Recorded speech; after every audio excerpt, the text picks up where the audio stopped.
you have a chapter called Healing the Ego, right? Mm-hmm.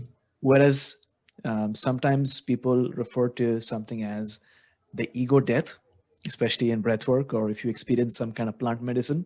Mm-hmm. So, do we need to heal the ego or do we need to destroy the ego? And is there a difference between the two?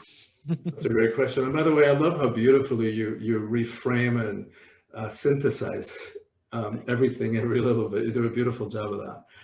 And I want to say before I answer that question, I want to say too, like, yeah, absolutely. The way you framed it or reframed it is absolutely true. Much more effective to be vulnerable and to express our feelings. And like if we had the conversation this way and that way and that way and this way and the other way, and the behavior is not changing, it may be time, right? We may have to make some difficult choices Mm. about who we hang around with and when. Um, so to answer about the ego death, there are some teachings that some spiritual teachings that say you got to kill the ego, Mm. or you got to annihilate it because it's the source of all our suffering, and that's true. It is the source of all our suffering. My perception about it, my understanding of it from what I've researched and my experience of it is that as long as we're in a body in this third dimensional reality, that it's the ego's not all bad, right? It's not a bad thing to have a sense of self. Um, we only get into trouble when we think that that is all that we are. So the ego kind of has hijacked its place and thinks that it places itself as the center, right? Like it thinks that it's the sun when it's not. So rather than killing it, what we got to do is like understand it, heal it, so that like anybody, if I heal my feeling not good enough button, anybody shows up late, it's like I just make a choice about it. I don't have to react and take it personally. Mm. So and so then taking it, removing it from the place that thinking that it is the sun, and placing it in its proper place in orbit around and in service to the sun. So that's more my understanding of it. Right. And I love the analogy that you gave when we started this conversation is that the ego is sort of a spot in the center of that ballpark and is essentially our diminished self, right?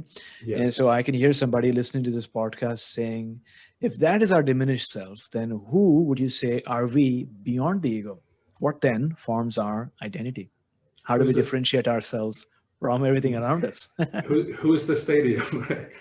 And that's part of the hero's journey too. It's like discovering what I call our own piece of sacred real estate. That expresses itself uniquely through each one of us. Mm. So and then finding that dance, right? Because it's finding in the dance of embodiment, there's going to be individuality. So, and there are going to be moments of oneness, understanding that we're part of it all, that we're an expression of it all.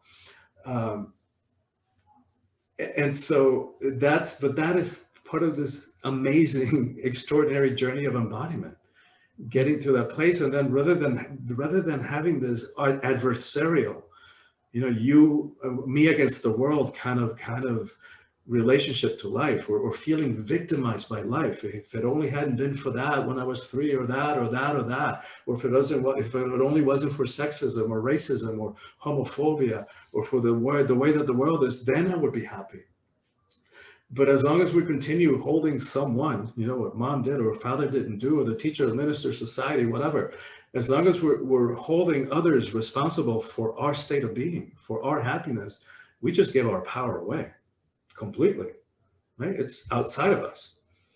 So part of this journey is owning, like taking responsibility for every aspect of our lives, and that's nothing short of heroic. That's why this is a heroic journey.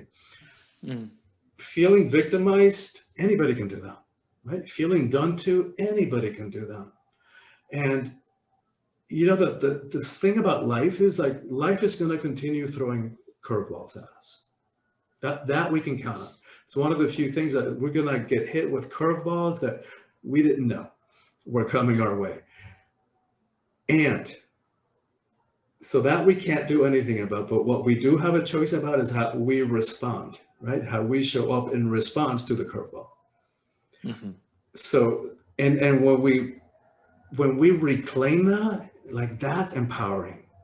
So that basically means that no matter what happened, no matter what happens, we get to choose how we're going to be in response to that.